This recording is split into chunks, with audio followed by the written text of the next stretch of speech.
Welcome in then to the latest edition of Extra Time. Thank you as always for your questions. If I was a betting man, I would say the first question is a Manchester United. And I don't know this.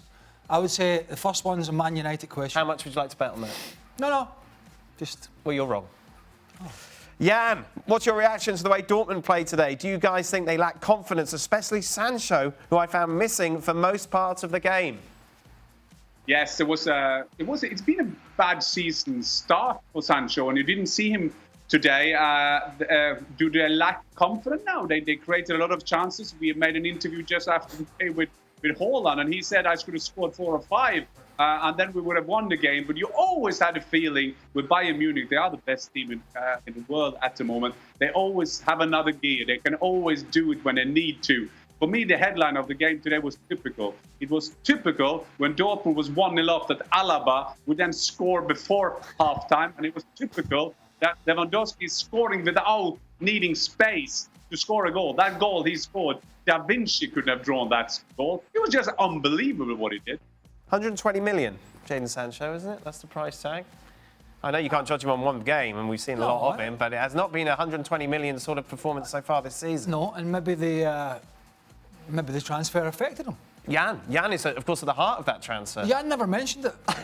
For months. Jan went months. Jan's got Manchester United fans still angry about Jadon Sancho. Look, just in the start of the second half, with that lovely little run inside and beautiful little ball with the outside of the boot for Erling Haaland, who made a bad decision in terms of throwing the ball across the 6-yard box. I thought Haaland was a bit harsh on himself. He had 1 or 2 good chances. I wouldn't say 4 or 5. There was some chances for others, but yeah, you never know with a player when a move doesn't happen, particularly one that's been talked about for so long. You just never know what the mindset is, but we haven't quite seen the best of him. Yeah, and you've got so many sources inside that Dortmund camp. Mentally, is he okay? Did it affect him, all your tweets about him going or not going? Well, no, it's not my fault that he didn't go to Manchester United. It's not my fault that he is doing bad at Dortmund. But I think that sometimes we should stop and think that you are the main thing for football-mad England. You want to stay. You have Manchester United on the phone. You have your agents on the phone. That is a tough thing to do. And I'm not saying that is the only thing. I'm not think that he's found out, because being clever, going forward with speed, taking on people, that will never go out of fashion. But what we see at the moment is not there is some, like Craig said, there is sometimes he's doing it. Some games he's been doing, have some great assists for Haaland. But at the moment, he doesn't play like the Sancho we saw last season, that's for sure. Jan, will Bayern Munich ever not win the Bundesliga? No, they will always, for the rest of our life, win the Bundesliga. But at the moment, I think that the only thing that can beat Bayern is there's something wrong with the appointment of a coach, that they have a bit quarrel, that they are fighting in the team. That they have too many old players, that they just have one way to play, and at the moment they got everything. I mean, there was some counter attacks today of Bayern did. If another team did that, we would highlight them as the best counter attacks in the world. But there are so many things that you can highlight of the game of them. Look at the crossing of the ball. They're crossing fantastically. If you see Dortmund today, they have 1 or 2 crosses the whole game. So Bayern Munich is so much ahead of the other teams. So I will declare Bayern Munich winner of the Bundesliga 2020-2021. Stick your neck out there, yeah. Which current or former player remind you of Haaland, Jan? He was phenomenal today. Well, it's a good question, because if you see Robert Lewandowski, it's easy to say that he looks like Marco van Basten, in my opinion. Well, it's hard to say that. Which one does he remind you of? A strong, bully striker who's doing his stuff? You have to help me out here, Craig. Who do you think? Help me out. Yeah, not sure. I'm sure you're pleased you got that back. Just thanks, Jan.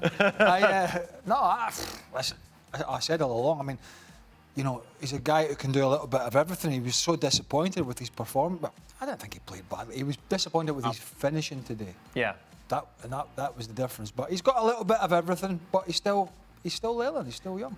And Dortmund can't seem to steal a result against Bayern for their lives. Was there ever a time the boys couldn't manage a win against a particular team, no matter how hard they tried? That was most teams for you, wasn't it, Jan? Exactly. You took my answer away. That was my joke. Yeah, I could never. I could never score against Arsenal. I've scored against the rest, Right. but I could never score against Arsenal. What about you, Craig? When you're at Celtic, like, was there a team that you struggled against for no particular reason, or was it just... No, we struggled against Rangers for long periods. Yeah. And then we finally got over it in one of the big New Year Old Firm games.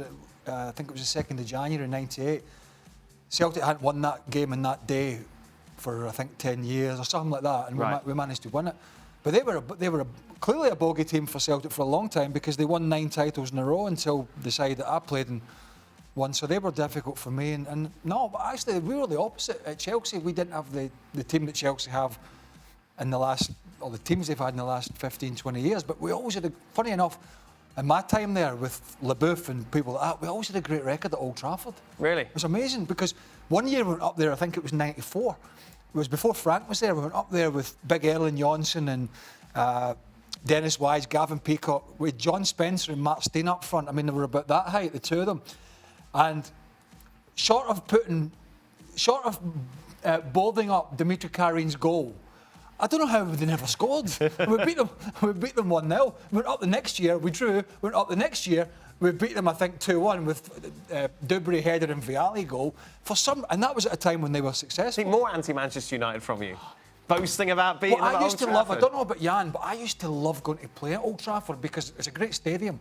But you always felt you got a bit of time and space because it was such a big pitch. When Right. you used to go to Highbury, where Jan said he couldn't score, or he never scored against Arsenal, Highbury's very compact, and the old ground, and you seem to have no space and all that. It's just amazing. And probably these pitches, most of them are the same size. Just psychological. Psychological, the way the stadiums are and the way some teams play. Jan, did you find that at Old Trafford?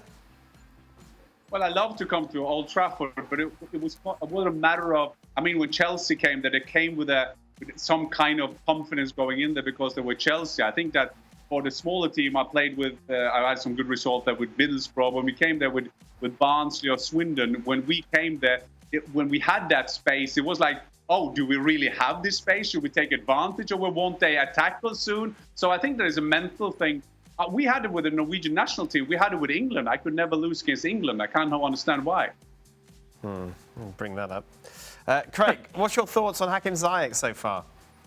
Well, obviously, since he's came into the side, because he didn't at the start, not only has he scored, which he has, got off the mark, but what I've really liked about him is his ability to pick a pass. Yeah.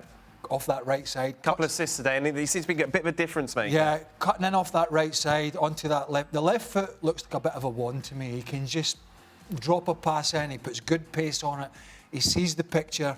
There's obviously people that have been making great runs, particularly the likes of Timo Werner and that.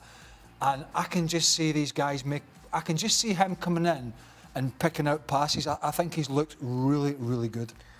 Do Chelsea have one of the best back lines in the Premier League now, Craig? Standard's not that high, to be fair. I mean, not if we put Van Dijk in the Liverpool defence. Well, he's not in the Liverpool defence. Right, he's not. So, I suppose with Thiago Silva coming in and Mendy coming in and goal, we know Chilwell's a good player at left back because we've seen that at Leicester in the last few years, and we know young Reece James is quick and strong and he's getting better and he's keeping Azpilicueta out. So yeah, I mean Chelsea have gone early days from a team that was losing lots of goals last year to a team that have looked like solidifying that position at the moment. Yeah, and why does Leeds keep getting hammered? Do they? In one moment they have the best coach in the world. I grew up as a Leeds United supporter. I'm born in '67. Nobody told me about dirty Leeds in the '70s. I just saw the white shirts and Peter Lorre were all kind of. So we're so happy to be back in the Premiership. But I think that we should keep steady. I think that this season, just to make sure that we stay in the Premiership, that is mainly the thing. And I had one eye with that because I did the German Bundesliga, of course, today. But I understand there was a bit funny VAR situation as well. So maybe that could have changed the game.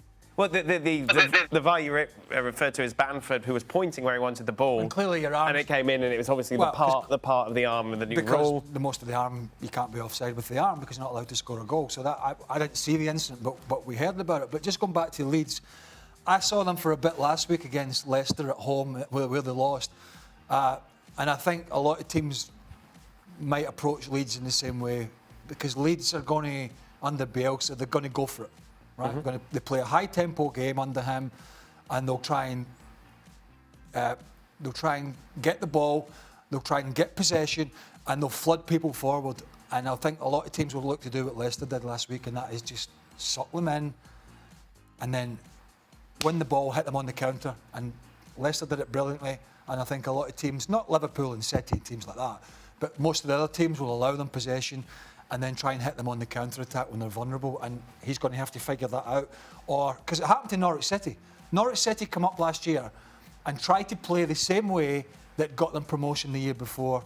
And they were too open, and they got beaten most weeks and were relegated. So Bielsa's going to have to figure that out.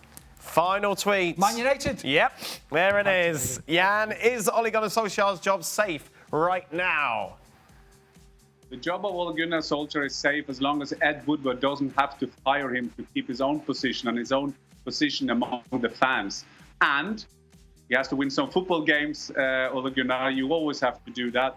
But I think for the time being, he's quite safe. I think that sometimes the press overdoing also the wins. That is so genius. And we saw the Manchester United fans last week after the RB Leipzig game, and we discussed that in length in studio, Craig, you and me.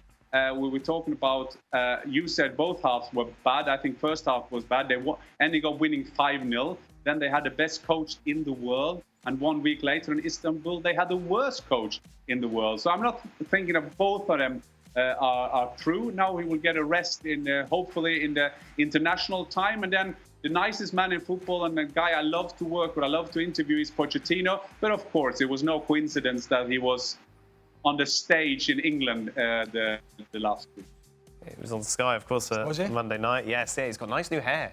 Has it? I don't think it's new. I think he's just grown. Has he bought it? I don't know if he's got Antonio Conte with his hair, but I think it's all his. Well, there's plenty of time to go and get it sorted. Yeah, exactly. I mean, this is perfect time because international break, you beat Everton.